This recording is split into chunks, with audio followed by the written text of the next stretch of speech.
ব্রেকআপের পর একটি বিষয় মনে রাখতে শিখুন।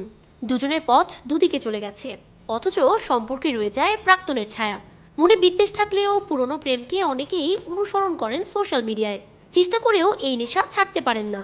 করব করেও ব্লক করা হয়ে ওঠে না। লুকিয়ে অনুসরণ করার এই অভ্যাস কিন্তু আপনার ক্ষতিই করবে। তাই চেষ্টা করুন এই অভ্যাস থেকে বেরিয়ে আসার। যদি বেরিয়ে আসতে চান তাহলে যা করতে হবে চলুন জেনে নেওয়া যাক। সোশ্যাল মিডিয়ায় আনফলো করুন আপনার সাবেক প্রেমিক বা প্রেমিকাকে।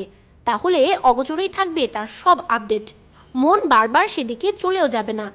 সোশ্যাল মিডিয়ায় কতক্ষণ থাকবেন তা নিয়ে নিজেই নিজের জন্য রুটিন বাঁধুন।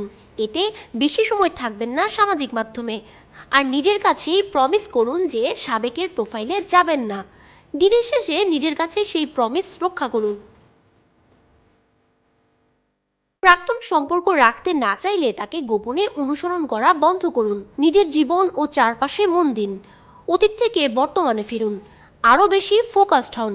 দরকার হলে কোনো বন্ধুকে খুলে বলুন আপনার সমস্যাটা কি। সাহায্য নিন থেরাপিস্টের।